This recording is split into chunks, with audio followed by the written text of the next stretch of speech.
Hello students, welcome back to my channel students versus study. आज हम इस video में करने वाले हैं क्लास 10th एनसीईआरटी बायोलॉजी का chapter our environment.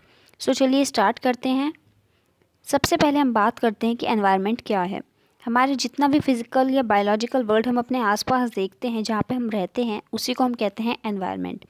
And environment में रहने वाली हर चीज़, मतलब जितनी भी चीज़ें हैं ना, वो सब एक दूसरे पर डिपेंडेंट होती हैं। इसमें हमारा नेक्स्ट टॉपिक आता है biodegradable and non biodegradable waste. Biodegradable waste यानी कि वो वाले वेस्ट जो कि बैक्टीरियाज या फिर किन्हीं भी माइक्रो ऑर्गेनिजम्स की मदद से नॉन पॉइजनस सब्सटेंस में ब्रेक डाउन हो सकते हैं, उन्हीं को हम कहते हैं बायोडिग्रेडेबल वेस्ट। फॉर एग्जांपल हमारा केटल डंग हो गया, कंपोस्ट हो गया, जिसमें हम जितना हमारा वेस्ट होता है उसको डालते हैं, माइक्रो ऑर्गेनिज्म उसमें छोड़ देते हैं जिससे कि वो खाद बन जाए। खाद बनने के बाद हम उसको जो है खेतों में यूज़ कर सकते हैं।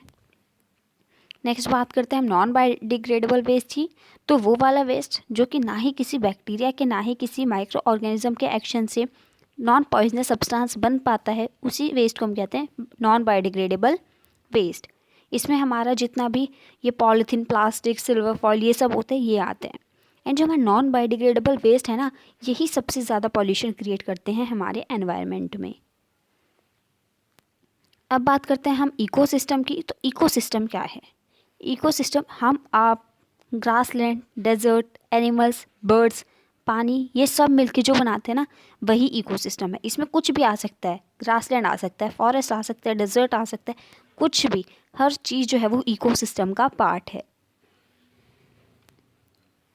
अब इकोसिस्टम में ना हमारे दो तरह के मेन कंपोनेंट्स होते हैं, अबायोटिक एंड बायोटिक कंपोनेंट्स। अबायोटिक मतलब मतलब विदाउट, एंड बायो मतलब लाइफ, तो विदाउट लाइफ कंपोनेंट यानी कि नॉन लिविंग थिंग्स जो होती है वो आती हैं हमारी अबायोटिक कंपोनेंट्स में, सॉइल, वाटर, एयर, ये सब। बायोटिक कंपोनेंट्स की बात करें तो जिनमें लाइफ होती है, फॉर एग्जांपल मतलब जितने ह्यूमन बींग्स हैं, एनिमल्स हैं, प्लांट्स, ये सब बायोटिक कंपोनेंट्स। अब इसमें भी ना हमारे तीन तरह के ऑर्गेनिज्म आते हैं। पहले हमारे प्रोड्यूसर ऑर्गेनिज्म यानी कि ऑटोट्रॉफ्स, मतलब जो अपना खाना खुद सिंथेसाइज करते हैं, जैसे कि हमारे ग्रीन प्लांट्स, वो प्रोड्यूसर हैं।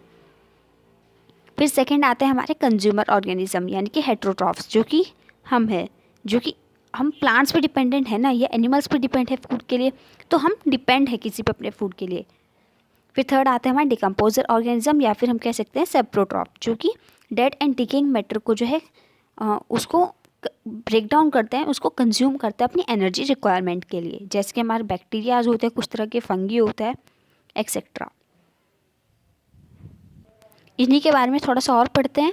प्रोड्यूसर्स कौन से होते हैं? वो वाले ऑर्गेनिज्म जो कि अपना खाना खुद सिंपल इनऑर्गेनिक सब्सटेंस से बनाते हैं, जैसे कि carbon dioxide and water, sun and chlorophyll की प्रेजेंस में, सनलाइट एंड क्लोरोफिल की प्रेजेंस में। कंज्यूमर्स कौन से होते हैं? वो वाले ऑर्गेनिज्म जो कि खाना कंज्यूम मतलब अपनी एनर्जी रिक्वायरमेंट के लिए, अपने फूड के लिए डिपेंड होते हैं किसी और ऑर्गेनिज्म पे, वो होते हैं कंज्यूमर, जैसे कि हम। फिर थर्ड आते हैं हमारे डिकम्पोजर, वो वाले ऑर्गेनिज्म जो कि डेड और डिकेइंग मैटर को डिकम्पोज करके जो है अपना एनर्जी रिक्वायरमेंट पूरा करते हैं। अब हम बात करते हैं फूड चेन की। तो फूड चेन में ना जो खाना होता है वो एक ऑर्गेनिज्म से दूसरे ऑर्गेनिज्म तक ट्रांसफ़र होता है, इसी को हम कहते हैं फूड चेन। और जो फूड चेन होती है यूनिडायरेक्शनल होती है, मतलब एक ही डायरेक्शन में जाती है कि ये ऑर्गेनिज्म है, इसके थ्रू एक फूड मिलेगा इस वाले ऑर्गेनिज्म को, एंड इसके थ्रू फूड मिलेगा किसी और ऑर्गेनिज्म को। ऐसा नहीं होता कि इसको इससे मिला, इसको इससे मिला, नहीं, ऐसे नहीं होती। यूनिडायरेक्शनल है, एक ही डायरेक्शन में चलती है। फॉर एग्जाम्पल ये ग्रास है, इस ग्रास को खाएगा ये डियर, एंड इस डियर को खाएगा हमारा लाइन, तो ये यूनिडायरेक्शनल है। अब हम बात करते हैं फूड वेब की। तो फूड वेब कुछ नहीं होता, जब हमारी बहुत सारी जो फूड चेन्स होती है वो एक साथ आती है, तो वो मिलके बनाती हैं हमारा फूड वेब। नेक्स्ट अब हम बात करते हैं ट्रॉफिक लेवल्स की। अब फूड के ट्रांसफ़र के लिए भी ना फूड चेन में बहुत दो तीन तरह के स्टेप आते हैं, तो उन्हीं को हम कहते हैं ट्रॉफिक लेवल्स।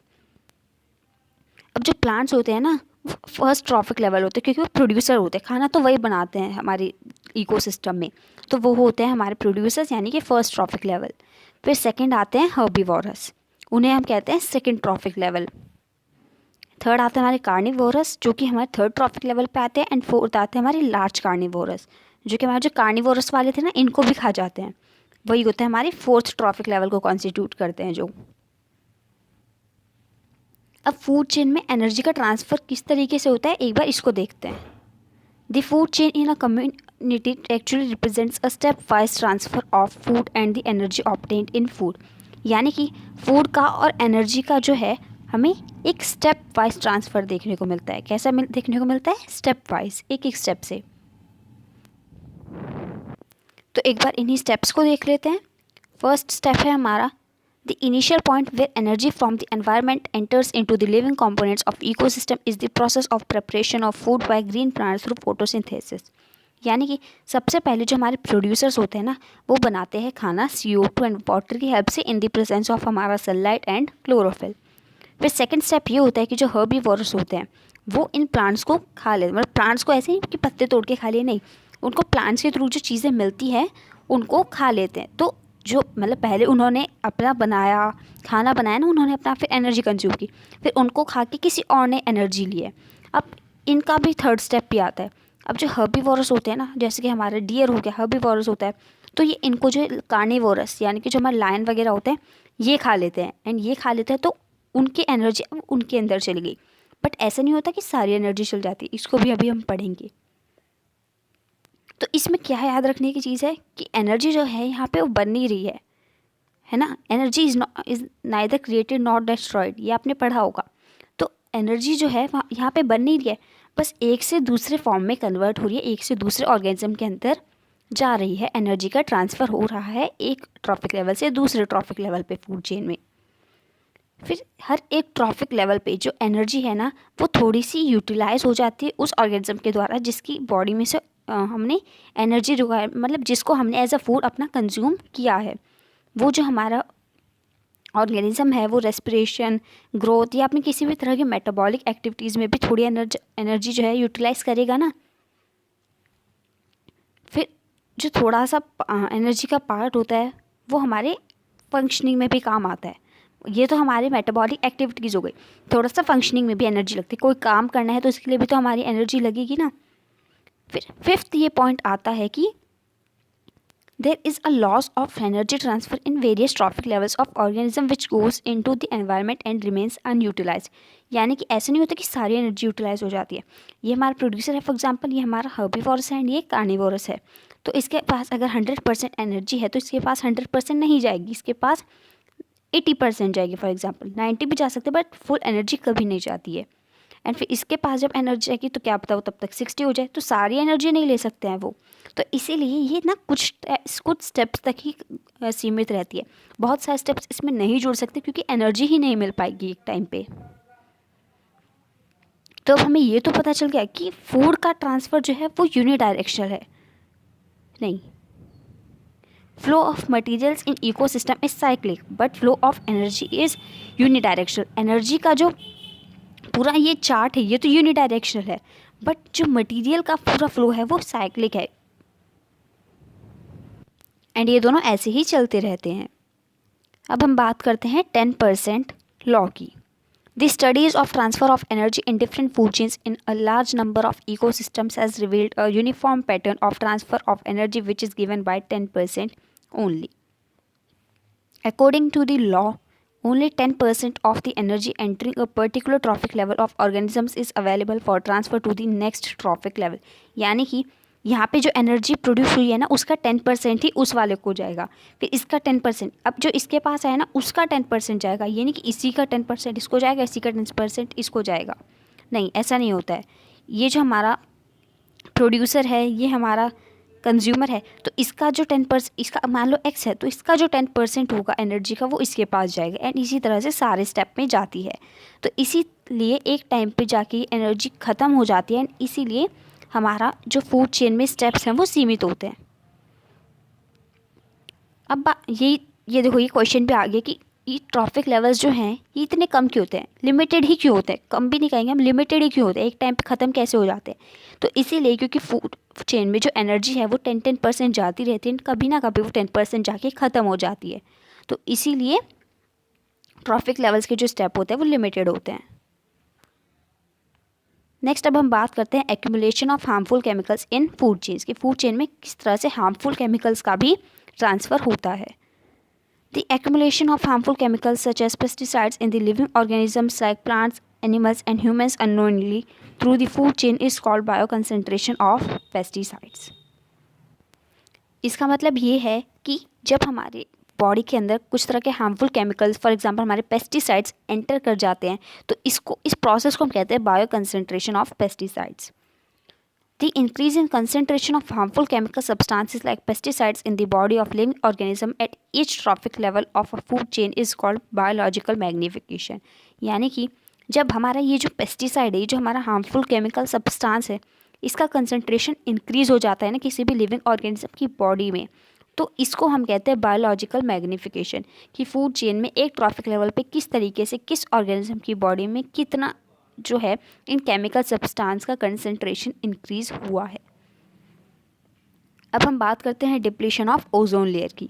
अब हमें पता है कि ओजोन लेयर जो काफ़ी ज़्यादा इम्पॉर्टेंट है अगर हमें अर्थ पे लाइफ एग्जिस्ट करवानी है तो, क्योंकि ये जो हमारी सन से अल्ट्रा वायलेट रेज आती हैं उनको हमारे पास आने से रोकता है, उनको जो है अर्थ तक पहुंचने से रोकता है.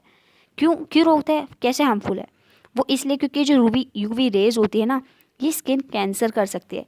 कैटरैक्ट नाम मतलब आँखों में होता है ना, मोतियाबिंद हो जाता है, तो उसको जो है डैमेज करती है और ये बीमारी हो जाती है, मोतियाबिंद हो जाता है आँख में.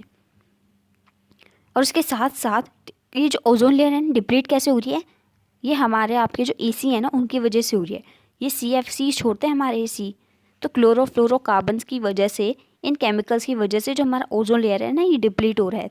तो यानी कि हमें एसी का इस्तेमाल कम करना चाहिए और जो बाकी डिवाइसेस है उनका भी, जो कि हमारा CFC छोड़ते हैं. नेक्स्ट अब हम बात करते हैं कि हम जो गार्बेज हमने प्रोड्यूस किया है उसको कैसे मैनेज कर सकते हैं. तो जो हमारा हाउस होल्ड वेस्ट होता है उसको तो हम गार्बेज कहते हैं. एंड इसी गार्बेज को जो है मैनेज करने के कुछ तरीके हैं, जैसे कि recycling, preparation of compost, incineration, landfill and sewage treatment. एक बार इनको पढ़ लेते हैं. सबसे पहले बात करते हैं रिसाइकलिंग की. तो जो हमारा सॉलिड वेस्ट होता है जैसे कि पेपर हो गया, प्लास्टिक हो गया, मेटल हो गया, तो इनको तो हम रिसाइकल कर सकते हैं ना. मतलब वो आते हैं ना, कबाड़ी वाले आते हैं, वो क्यों आते हैं? वो इसलिए आते हैं कि वो लें एंड उनको जो है रिसाइकल करने को भेजें. तो हमें रिसाइकल करने के लिए देना चाहिए. नेक्स्ट आता है हमारा प्रिपरेशन ऑफ कंपोस्ट, यानी कि जितना भी हमारा बायोडिग्रेडेबल वेस्ट होता है, जैसे कि हमारा किसी भी फ्रूट वेजिटेबल का पील हो गया, तो इन सब को जो है हम एक बड़ा सा भी नहीं है तो एक छोटे से कंटेनर में डाल सकते हैं. उसके अंदर हम कुछ तरह के बैक्टीरिया छोड़ सकते हैं जिससे कि वो उसको डिकम्पोज करें. डिकम्पोज करने के बाद हम उसको अपने खेतों में एज ए मैन्योर यूज़ कर सकें. थर्ड आता है मतलब हमारा इंसिनरेशन. इंसिनरेशन का मतलब होता है कि एशेज़ में कन्वर्ट करना. तो जब हम किसी भी सब्सटेंस को जो है हाई टेम्परेचर पे बर्न करते हैं, उसको जलाते हैं ऐश बनाने के लिए, तो उसी प्रोसेस को हम कहते हैं इंसिनरेशन. इसका यूज़ क्या होता है? इसका यूज़ ये होता है कि जितना भी हमारा household waste, chemical waste या बायोलॉजिकल वेस्ट होता है उसको डिस्ट्रॉय कर देता है. उसके साथ साथ जो हमारा वेस्ट का वॉल्यूम होता है ना, आयतन, जो वेस्ट का आयतन होता है उसको भी रिड्यूस कर देता है. फोर्थ आता है हमारा लैंडफिल. लैंडफिल का मतलब हमारे मान लो एक लैंड है, उसके अंदर हम एक गड्ढा खोद सकते हैं.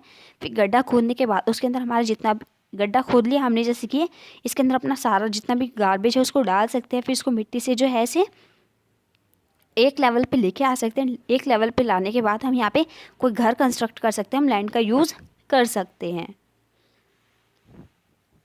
फिर लास्ट आता है हमारा सीवेज ट्रीटमेंट. तो जितना भी हमारा गंदा पानी आता है, हम कहते हैं नाले का पानी, उसको जो है हम उसको ट्रीट भी तो कर सकते हैं ना. उसको ट्रीट कर सकते हैं जिससे कि हमारा जो वेस्ट है वो पोल्यूशन क्रिएट ना करे. सो ये थे हमारे कुछ मेथड्स जिससे कि हम अपना गार्बेज जो है मैनेज कर सकते हैं. सो आई होप कि आपको ये सारे कॉन्सेप्ट्स क्लियर हो गए होंगे. Thanks for watching.